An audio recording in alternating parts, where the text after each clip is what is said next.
Ողջույն սիրելի ընկերներ, սա փոքրիկ անդրադարձ է Չեմպիոնների լիգայի եզրափակչին, տարվա գլխավոր խաղը կայացավ 3 եւ ուժերի նման տարբերությամբ եզրափակիչ մեկ էլ ես իմ երբեր եղել։ Դուք բաժանորդագրվեք ալիքին, լայքեք, զանգակեք, իսկ մենք անցնենք շատ արագ հասկանալու համար ինչ կատարվեց 3 եւ ինչու, չնայած ինչուն դժվար հասկանանք։ Հենց մեկնարկային հարվածից ամեն ինչ արդեն պարզ էր։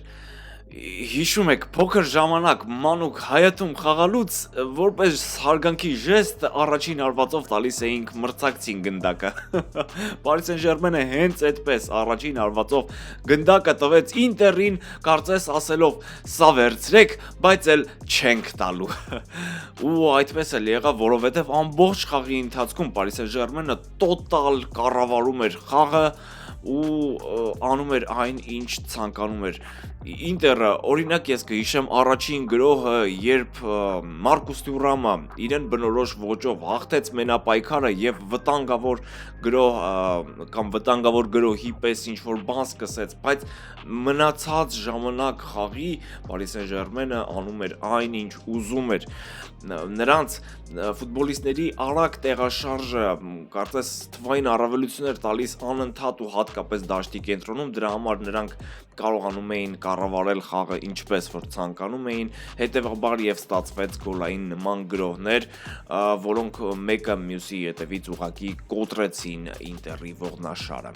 Play-off-ի բոլոր խաղերում Paris Saint-Germain-ը իր մրցակիցներին հավասար խաղով է հաղթել, նույնիսկ օրինակ Լիվերպուլի հետ հազիվ հրաշքով փրկվեցին, բայց Ինտերի հետ նման խաղը, նման խեղդող խաղը ես կարծում եմ ոչ ոք չէր սպասում։ Ինտերը իրեն ընդհանրապես նման չէր, կենտրոնական այդ փոխանցումները, որոնք կտրում էին համարյա ամբողջ դաշտը եւ սրընթաց գրողներ, հակագրողներ կազմակերպում ուղղակի չկային եւ դա իհարկե Լուիս Էնրիկեի մրցքի ճկունությունն էր, որը հաղթեց Ինձագիին։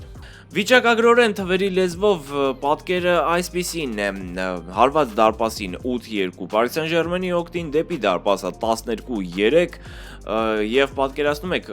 Ինտերը ամբողջ խաղի ընթացքում 3 հարված է կատարել եւ այդ 3 հարվածները բլոկավորվել են Paris Saint-Germain-ի պաշտպանների կողմից։ Իդեպ պաշտպանության մասին Աշրաֆ Հակիմին կարծում եմ արդեն իսկ լավագույն եռյակումը, եթե ոչ լավագույնը աշխարհում եզրային պաշտպանների ուղղակի աննկարագրելի ֆուտբոլիստ։ Բոլոր առումներով Paris Saint-Germain-ի առավելությունը ակնհայտ էր եւ անկեղծ ասած ես խաղից առաջ մտածում էի, որ Ինտերը փորձի հաշվին, որովհետև այս թիմը արդեն հավաքվել ու կազմավորվել էր այս հաղթանակը տանելու համար, բայց որ այսպիսի բան կլինի, ես չէի պատկերացնում, կարծում էի, թե Ինտերը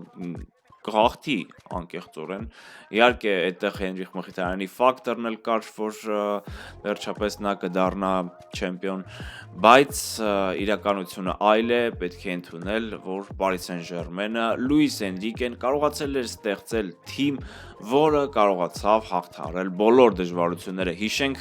աշնանային հատվածում ինչ ճգնաժամի մեջ էր թիմը, գրեթե դուրս էր մնում Չեմպիոնների լիգայի փուլից մի կերպ հաղթահարեց այն անցումային խաղերով եւ արդյունքում դարձավ չեմպիոն։ Ես ուզում եմ շնորհավորել Paris Saint-Germain-ին, Paris Saint-Germain-ի երկրպագուներին եւ ուզում եմ ասել, որ սա խաղից անմիջապես հետո անդրադարձն էր, խաղի մասին ավելի մանրամասն, ոչ թե խաղի, այլ խաղի կուլիսային, խաղից առաջ, հետո իրադարձությունները, դեպքերը,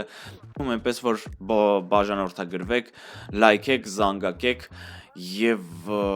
կարծում եմ մի օր կտեսնենք հայ ֆուտբոլիստի հաղթանակը Չեմպիոնների լիգայի եզրափակչում 2050